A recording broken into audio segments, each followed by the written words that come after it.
You're growing, you're hiring, you're moving fast, but speed has a cost, and it usually shows up in quality. I've lived this. At first, it's one slip, then two. Soon your team is shipping more, but it's getting messier, not better. And you realize quality doesn't scale automatically. This is how I would do it. No fluff, no hacks, just what works when you're scaling fast without letting standards fall apart. In this video, I'll break down the 5 quality systems I would build from day one so your operators don't just grow, they get sharper. Section 1. Define what good looks like before anything else. You can't scale what you can't describe, and yet most teams hire before they define what good even means. If I were starting from zero, I wouldn't begin with dashboards or tools. I would start with this question: what does good look like? In a way anyone in my team could recognize.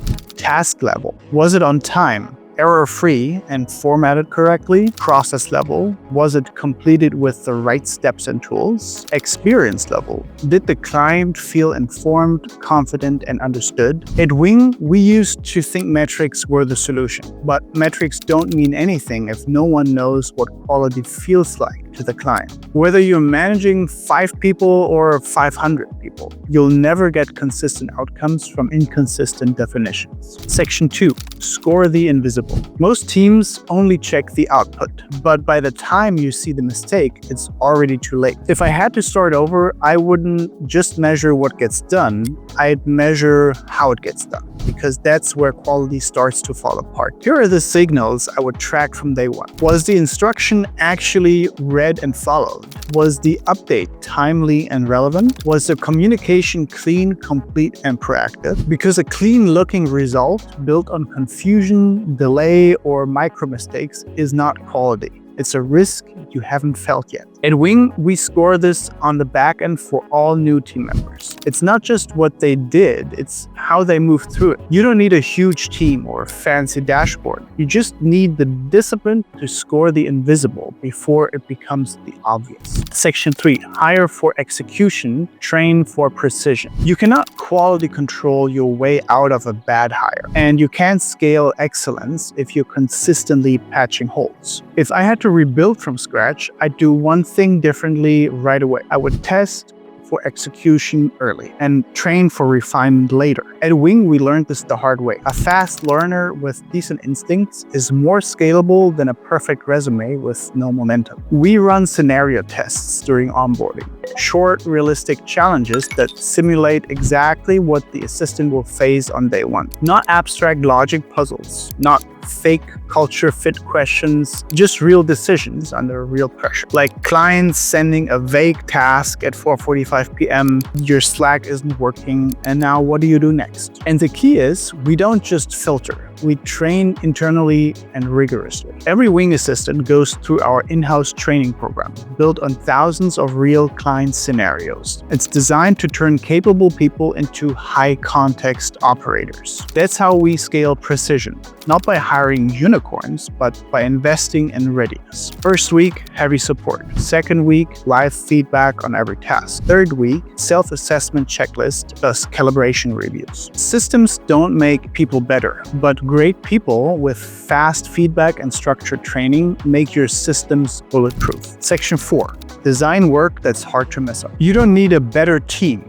You need better workflows. If I had to rebuild from scratch, I'd design every task to be hard to mess up, because most mistakes don't come from bad effort. They come from vague instructions, broken formats, or over-reliance on memory. Pre-filled Google Docs, clickable SOP links, required fields and forms, auto reminders at critical handoff points. At Wing, we realized early that most mistakes happen in the last 10%. That's why we've built templates that bake in expectations. Language, tone, timeline, and format, all preset. The best part? When the structure is built right, your assistant doesn't have to guess. They just have to follow.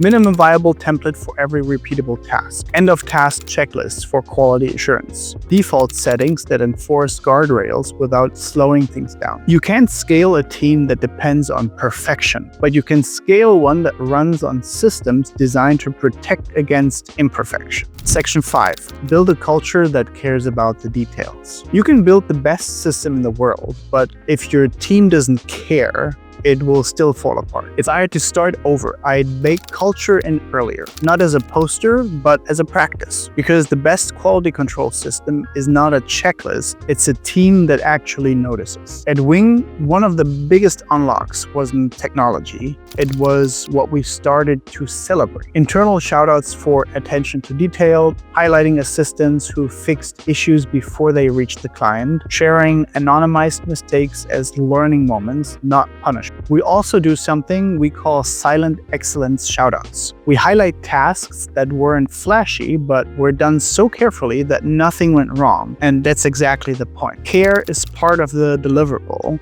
Details aren't extra, they're the job, and consistency beats intensity. You can't build great output on top of indifference, but when your team starts caring about the little things, that's when quality stops being checked and starts becoming normal. Final breakdown, the QC pyramid. Most people try to scale quality backwards. They start with dashboards, then add audits, and then panic when trust breaks. But if I had to start over, I'd build like this. The base is the culture. Without care, there is no consistency. The middle is the process design. This is where mistakes get prevented, not fixed. And then the top are audits and metrics. Important, but useless without the other two. Quality isn't something you inspect at the end. It is something you design into the beginning. Because when you get it right, your clients don't notice the system. They just trust the results. If you're building a remote team or thinking about hiring and you don't want to sacrifice consistency, this is exactly the kind of system we've built at Wing Assistant. We've trained thousands of assistants using the same quality frameworks, and we're always refining them. Drop a comment if you've ever tried building your own QC system and let me know what broke first. We've all been there. Now let's build it better.